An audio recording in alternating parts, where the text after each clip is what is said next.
Hey everybody, it's Stove Talk with Matt. In this video, I'm going to show you the difference between a real masonry heater. This one here is from the Tulikivi Corporation, if I'm pronouncing that right, out of Finland. Been around for a long time, very reputable. This heater will heat an entire small home. Not the difference between a good one and a shitty one. A good one like this and an absolute beast like they're building here. There's so much mass here and they're so thick, I don't even understand how they radiate heat out. I know they do. You know, I've seen hundreds of these videos. I've never been around one. You know, a $30,000 masonry heater is not something that I'm kind of in touch with every day. But I've seen so many of these videos. I know they work. They must work. It just doesn't make sense to me how they work because they're so thick. But I'm going to show you the difference. How most of these work is really one of three ways. They're called European counterflow. The air comes in here, ash clean out, the wood is loaded in here, the glass door would open, bread chamber or a little cooking chamber. The heat and the flames would flow up through the bread chamber, the top chamber, and one of three things would happen. Either the gases and hot air would be brought down the side. In some cases with these Tulikivis, they go under the firebox, up this side, and then out the chimney that would come down here in this upper chamber. The other way, sometimes the counterflows, the gases and the flames come up through the bread chamber. They fall down along the side. They fall down along the side in a front channel, and then they go right back up a back channel, right back up a back channel. Again, the chimney would come down here. Sometimes they go down both sides and then connect up to the back and out. Very similar though, works one of three ways. These go from $14,000 up to about $26,000, and yeah, it's a great heater and a company that has a great reputation. But this thing, I'm gonna show you a little bit of this guy's video, how many different layers it is, and again, it's just there's so much mass here.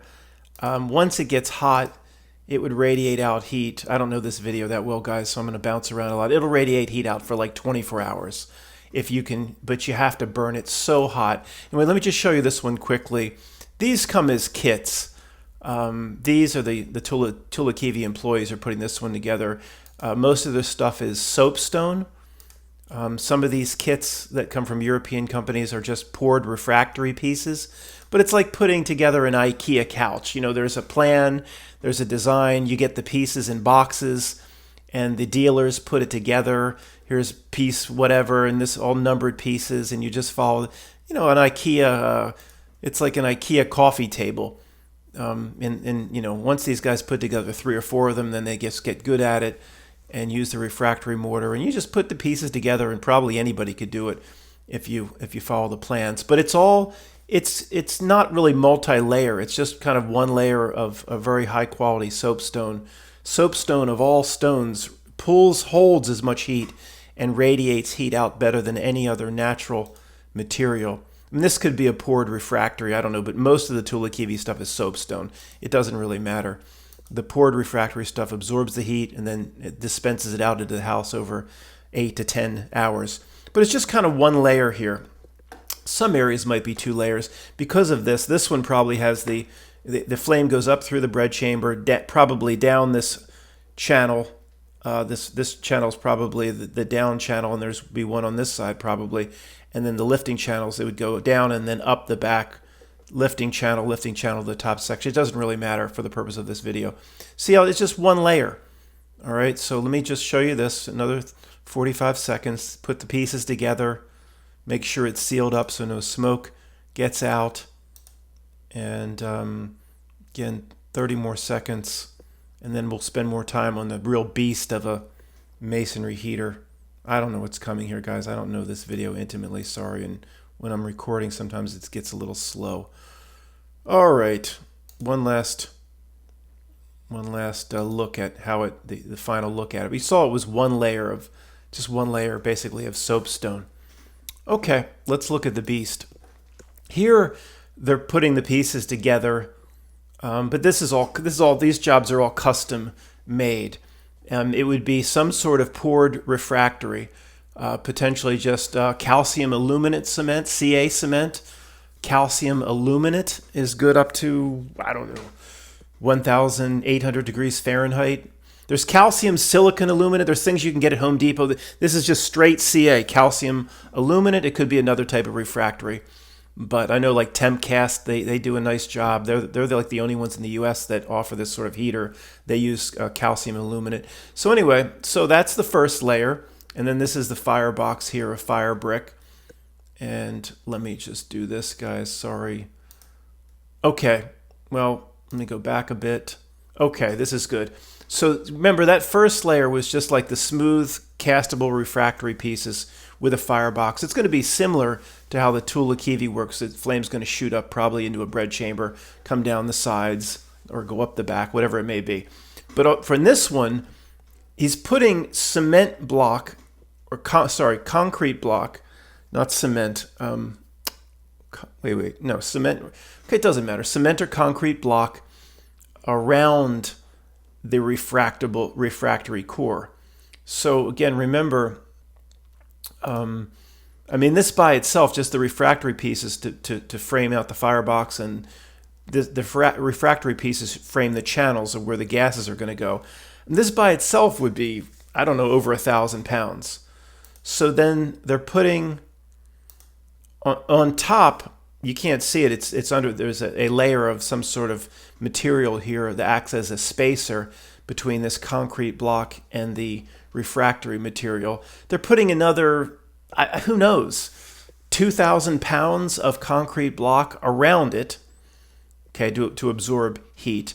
Again, with it, you could shove cardboard in here, nothing that probably want to put something up that could ignite. So hopefully this is a non-combustible, but it's a spacer because that refractor material is going to expand out at a little bit different rate than this concrete block, and it could crack the block. So they're not done yet. They're going to put stone on top of this. So let me go forward. Let me just show you here. So there's this. So the refractory, 1,000 or 2,000 pounds. The concrete block, thousands of pounds, and then thousands of pounds of stone on the outside, real stone. It doesn't even look like veneer. Let me find a better picture of it.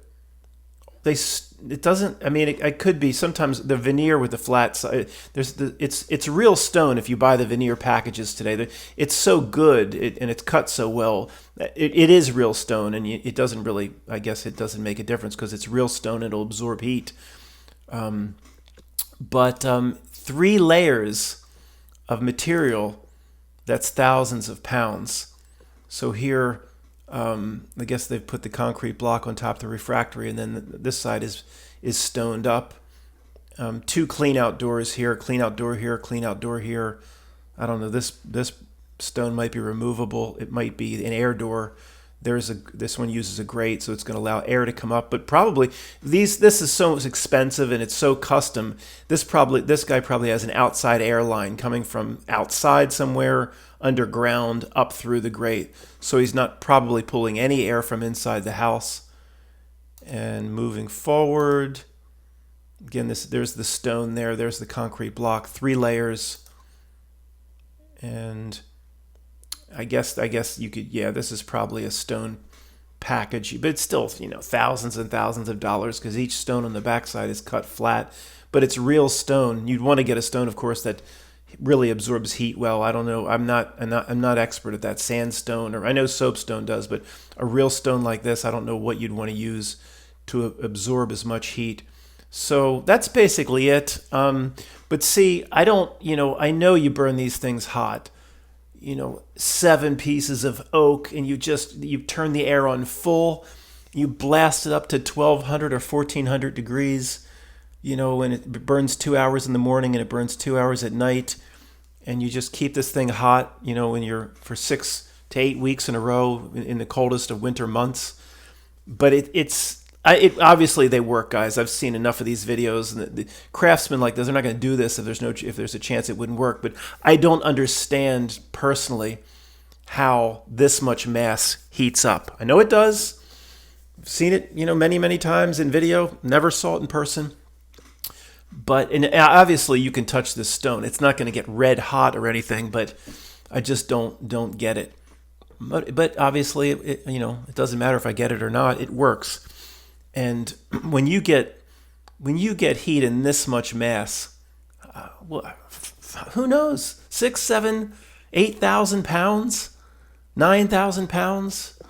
It's just going to hold heat forever. But if you build something like this, let me go back to the firebox, I guess. I mean, you better have the highest quality refractory brick. You better have a big firebox, 6, 7, 8 pieces of oak or hardwood, hickory. You got to get this so hot. But that's how the good ones are designed. And, this is a real deal. Where this one is a heck of a stove. Absolutely would be, it's 10 times, 15 times the stove of just an iron stove somebody would have in the house, an ironwood stove. But this just doesn't even, this is going to heat up a lot quicker. I mean, this could take, you put this beast in your house, you have to keep it burning. If you burn it once, it's going to take 3 hours for the heat to radiate out. This is the type of thing you have in Maine or in Russia or in Norway, or you have to basically just keep it fired, 1 to 2 times, but every single day for 8 weeks or 12 weeks or 14 weeks straight through the winter. If it goes cold, it's going to take forever to heat back up. But maybe I'm answering my own question. They don't probably throw full heat on the first firing or two. It might take 3 firings for it to throw full heat. I don't know. I'd like someone to show me one of these some days, but it's not in my budget. That's not in my budget either. Matt, why you make so many videos about this shit? Well, I'm going to do this anyway in my free time. I might as well make a video as I look at it myself, right? I'm not trying to get traffic for no one will come to my YouTube channel anyway.